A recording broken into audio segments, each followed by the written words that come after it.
Karl Marx one of the most important influential social thinkers हैं 19th century के।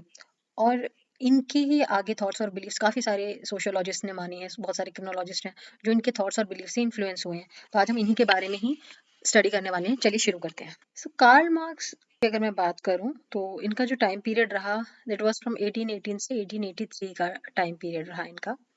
ही was born in Prussia, जो कि अब Germany का पार्ट है। इन्होंने बहुत सारी अलग अलग स्ट्रीम्स में स्टडी करी। इन्होंने हिस्ट्री भी पढ़ी, लॉ भी पढ़ा। He receive the doctorate in philosophy from the university of Jena. बहुत सारा इन्होंने स्टडी करी है और उन्होंने अपना career as a journalist start किया इन द जर्नल रेंशे जियोटंग, या जहाँ पर उन्होंने स्टार्टिंग में काम करने के मतलब विद इन 10 months वो वहाँ के चीफ एडिटर बन गए। नेक्स्ट बात करते हैं, जब ये बात है इंडस्ट्रियल रेवोल्यूशन जिस टाइम पर आया था। जब हम इंडस्ट्रियल रेवोल्यूशन की बात करते हैं तो जो इंडस्ट्रियल रेवोल्यूशन का जो पीरियड रहा वो 1760 से 1840 तक का जो टाइम पीरियड है वो इंडस्ट्रियल रेवोल्यूशन वाला। उस टाइम पर कार्ल मार्क्स ने बहुत सारी चीज़ें ऑब्जर्व करी और उसके बाद उन्होंने डिवाइड किया क्लास को, कि सोसाइटी जो है उसमें दो तरीके के लोग रहते हैं। एक होते हैं बूर्जवा, दूसरे होते हैं प्रोलिटरेट। अब बूर्जवा कौन लोग होते हैं? जो कि वेल्दी ओनर्स होते हैं, जिनके पास मीन्स ऑफ प्रोडक्शन अवेलेबल होता है, जैसे फैक्ट्रीज, लैंड हो गए, बिजनेस, नेचुरल रिसोर्सेज, इस तरीके के जिनके पास मीन्स ऑफ प्रोडक्शन है, जो एक्चुअल में जिन्हें ओनर कहा जाता है, ठीक है, जिन्हें कैपिटलिस्ट कहा जाता है, वो आ जाते हैं बूर्जवा के अंदर। और दूसरे उन्होंने क्लास रखा प्रोलिटरेट का। प्रोलिटरेट कौन होते हैं? वो वर्किंग क्लास जो होती है, जो कि बूर्जवा के अंदर काम करती है ना। जैसे कि फैक्ट्रीज और लैंड में काम करने वाले जो वर्कर्स होते हैं वो प्रोलिटरेट के अंदर आते हैं। यानी कंपैरेटिवली वो अनएजुकेटेड होते हैं और उनके पास कम पावर होती है, और जिन लोगों के पास मीन्स ऑफ प्रोडक्शन होता है उनके कंपैरिजन में प्रोलिटरेट बहुत ज़्यादा नंबर में होते हैं। तो उनके अंदर ही अपना एक कंपटीशन चलता रहता है कि कैसे हम अपना सर्वाइवल करें। तो एक बहुत लार्ज मास ऑफ पीपल जो है वो प्रोलिटरेट का बन गया है।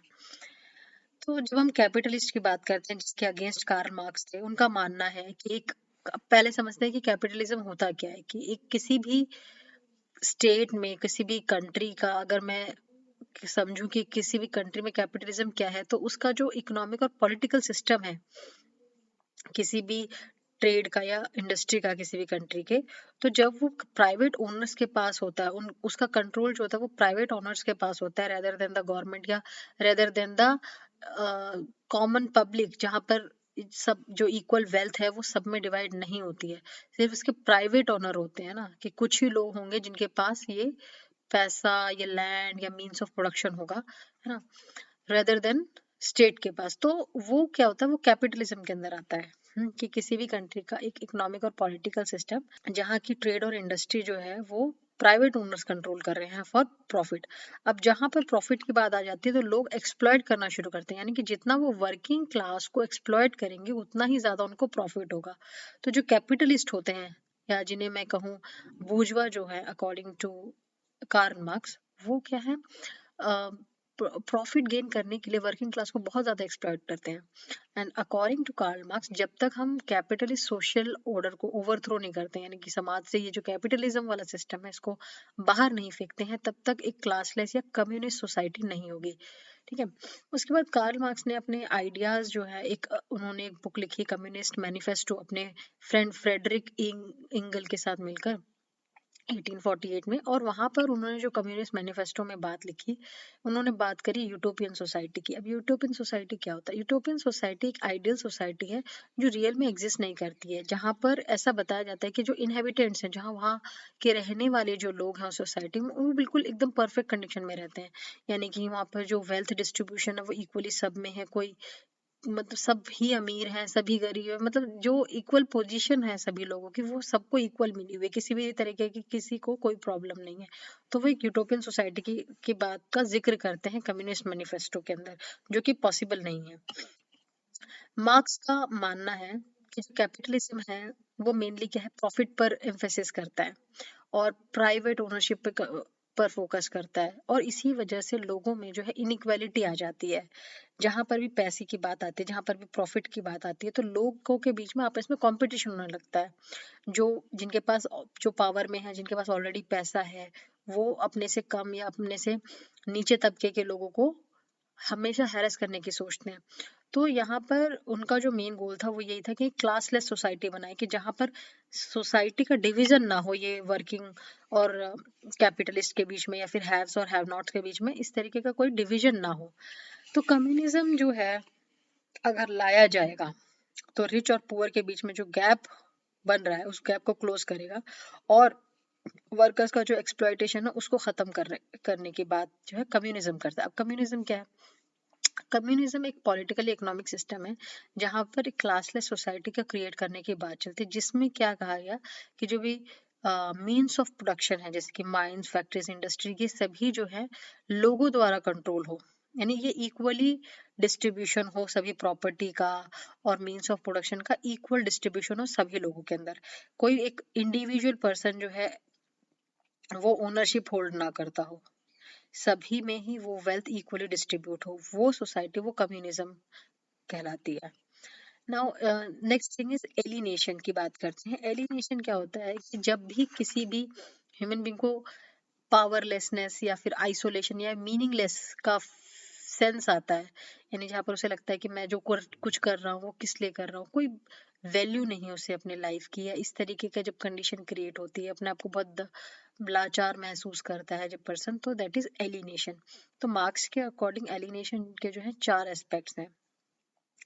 ठीक है, तो पहला जो है वो वर्कर किससे एलिनेट होता है? जो भी ऑब्जेक्ट या जो भी प्रोडक्ट वो बंदा प्रोड्यूस करता है वो उससे एलिनेट हो जाता है, क्योंकि वो इतनी मेहनत से उस चीज़ को प्रोडक्ट को प्रोड्यूस कर रहा है, but he can't use that product ना, क्योंकि उसे कुछ एक मिनिमल अमाउंट मिल जाता है उस प्रोडक्ट को प्रोड्यूस करने के लिए, और इसके अलावा उसका कोई हक नहीं बनता। तो एक वो उससे आइसोलेशन वाला जो एक्सप्रेशन है वो उससे उस प्रोडक्ट जो प्रोड्यूस करता है उससे होने लग जाता है। वो प्रोसेस जो है प्रोडक्शन बनाने को करने का, उससे वो उसे आइसोलेशन का फील आने लगता है, अपने आप से आइसोलेशन का फीलिंग होने लगता है जब वो अपने आप को कंपेयर करता है कैपिटलिस्ट से।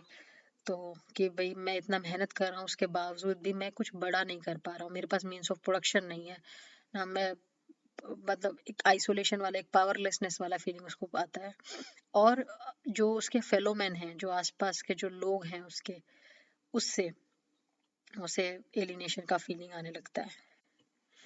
अब ये वाली बात मैंने आपको बता दी कि इंडस्ट्रियल रेवोल्यूशन के अंदर जो मशीन्स थी, है ना, मशीन्स लगाई गई, इंडस्ट्री का फैक्ट्रीज बनी, ताकि लोग जो है ज्यादा से ज्यादा उसमें एज अ वर्किंग क्लास आए, काम करे उसके अंदर। तो और उसको कैसे एक्सप्लॉइट करके पैसे कमाए जाए वो कैपिटलिस्ट लोगों का काम था। तो उन्होंने बोला कि जैसी जैसी फैक्ट्रीज बढ़ी, है ना, मशीन पर ज्यादा रिलायंस होने लगा लोगों को, वर्किंग क्लास का जनरेशन हुआ। ठीक है, उसमें ही एक बात करते हैं लंपन प्रोलेटरेट की। तो लंपन प्रोलेटरेट होता है स्कम क्लास पीपल, जिनके पास कोई काम नहीं होता, जो जो इलिजिटिमेट मींस का यूज करते हैं अपने लाइवलीहुड को चलाने के लिए। बेगर्स हो गए, पिक पॉकेटर्स हो गए, ये सभी लोग जो है लंपन प्रोलेटेरिएट के अंदर आते हैं। प्रोलेटेरिएट का ही एक डिग्रेडेड वर्जन है लंपन प्रोलेटेरिएट। अब हम बात कर रहे हैं कि प्रीवियस ईयर क्वेश्चन में यूजीसी नेट सोशियोलॉजी के अंदर एक क्वेश्चन आया था 2020 के अंदर, कि इनमें से कौन सा जो स्टेट है इंडिया का वो लीस्ट अर्बनाइज्ड है। या आपको इसका आंसर मुझे नीचे कमेंट बॉक्स में देना है, ताकि आपको भी याद रहे और आपका जो प्रीवियस ईयर क्वेश्चन जो है साथ के साथ रिवाइज होते रहे। तो ऑप्शन है आपके बिहार, असम, हिमाचल प्रदेश और उड़ीसा।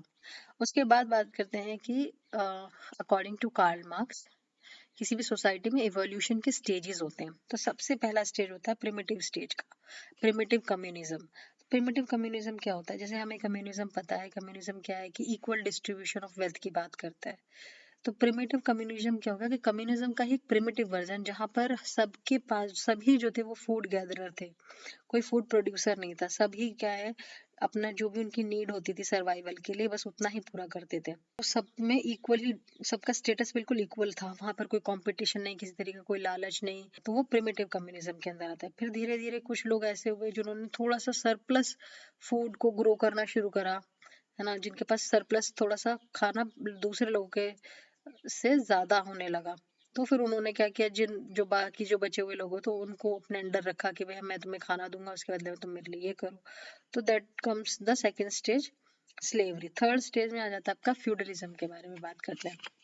सो जो फ्यूडलिज्म है वो कहता है कि कुछ फिर ऐसे लोग हुए जिन्होंने लैंड पूरा लिया, है ना, लैंड को ओन किया और उसके बाद उस पर ग्रो करने लगे चीजें, और फिर उनको एज अ टेनेंट रखा, जो वर्किंग क्लास उनको टेनेंट रखा, उनसे बोला कि आप हाँ, मेरी खेती बाड़ी में से आप ग्रो कर सकते हो चीजें और मेरी जो है सुरक्षा करो, मतलब ना। तो इस तरीके से वो फ्यूडलिज्म वाला कॉन्सेप्ट आया जहाँ पर जो लैंड ओनर्स हैं वो पीसेंट्स को यानी कि फार्मर्स को एक्सप्लॉइट करते थे।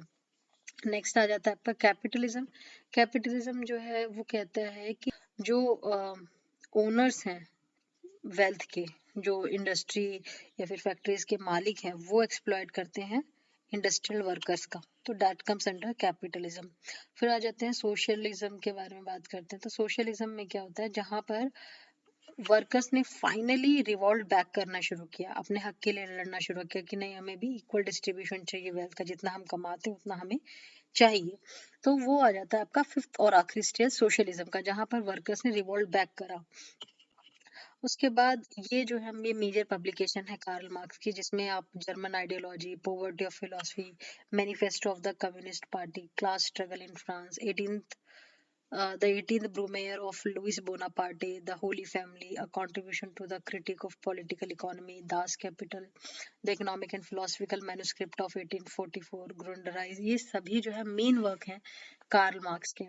नेक्स्ट क्वेश्चन है जो आपका इस लेक्चर पे बेस्ड क्वेश्चन है, which of the following is the characteristics of alienation, differentiation and change, powerlessness and isolation, cooperation and conflict, mobility and disequilibrium.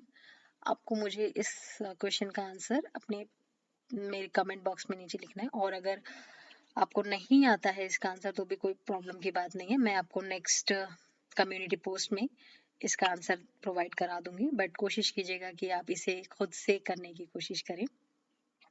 इसके अलावा आप मेरे टेलीग्राम चैनल को ज्वाइन कर सकते हैं, जिसका लिंक मैंने डिस्क्रिप्शन में दे रखा है। अगर आपको वीडियो अच्छी लगी तो वीडियो को लाइक, शेयर एंड सब्सक्राइब कीजिए।